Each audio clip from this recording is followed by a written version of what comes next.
আমি এখন দেখাবো কিভাবে ওয়াশিং ফ্যাক্টরিতে আপনার পোশাকগুলো ধুতো করা হয় বা ওয়াশ করা হয় পুঙ্খানুপুঙ্খভাবে A to Z আমি এই ভিডিওর মাধ্যমে তুলে ধরবো। তবে ওয়াশিং ফ্যাক্টরিতে তিনটে ধাপে কাজ হয়ে থাকে। একটা হলো ওয়াশ করা হয়, দ্বিতীয় হলো পোশাক থেকে পানি ঝরানো হয় হাইড্রো ড্রায়ারের মাধ্যমে, তৃতীয় হলো আপনার ড্রায়ারের মাধ্যমে গার্মেন্টসগুলো বা পোশাকগুলো শুকানো হয়। সমস্ত বিষয় আমি দেখাবো, খুঁটিনাটি বিষয় আমার অন্যান্য ভিডিওতে। আপনার কীভাবে পোশাকগুলো সেলাই করা হয়, কিভাবে ফিনিশিং করা হয়, কিভাবে কাটিং করা হয়, সমস্ত কিছু দেওয়া আছে। আপনারা চাইলে ওখান থেকে দেখে আসতে পারেন।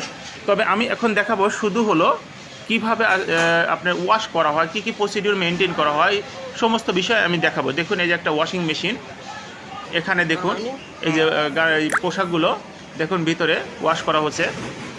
এগুলো কিভাবে ওয়াশ করা হয় সমস্ত বিষয় আমি A to Z আমি তুলে ধরবো এই ভিডিওর মাধ্যমে। দেখুন ওইটা ওয়াশ শেষ হয়ে গেছে।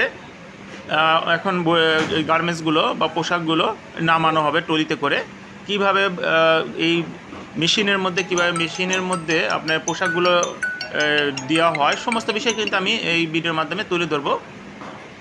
তবে চলুন আগে আমি কিন্তু একটা পার্ট দেখে নিচ্ছি কিভাবে এখান থেকে গার্মেন্টসগুলো বা পোশাকগুলো ওয়াশ শেষে কীভাবে ট্রলিতে করে নিয়ে আপনার হাইড্রো ড্রায়ারে নেওয়া হয় এই বিষয়টা দেখাচ্ছি।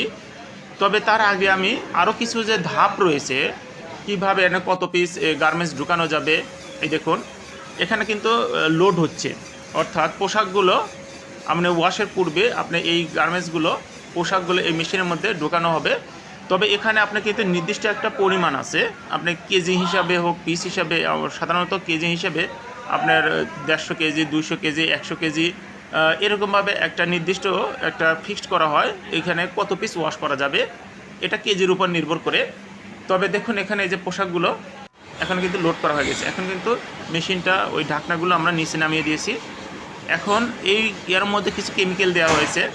এই কেমিক্যালগুলো নির্দিষ্ট পরিমাণে আপনার আগেই ল্যাব টেস্টের মাধ্যমে এগুলো নির্ধারণ করা হয়, তারপর কেমিক্যালগুলো দেওয়া হয়েছে। এখন দেখুন কিভাবে এইটার মধ্যে এই মেশিনটা কিভাবে ঘোরে, কিভাবে ওয়াশ হয় সেই বিষয়টা আমি দেখাচ্ছি। দেখুন এই যে ভিতরে কিন্তু মেশিনটা ঘুরতেছে, দেখুন কিভাবে এটা কাজ করে আমি সেটাও দেখিয়ে দিলাম। দেখুন মেশিনটা ঘুরতেছে, ভিতরে ওয়াশ হচ্ছে।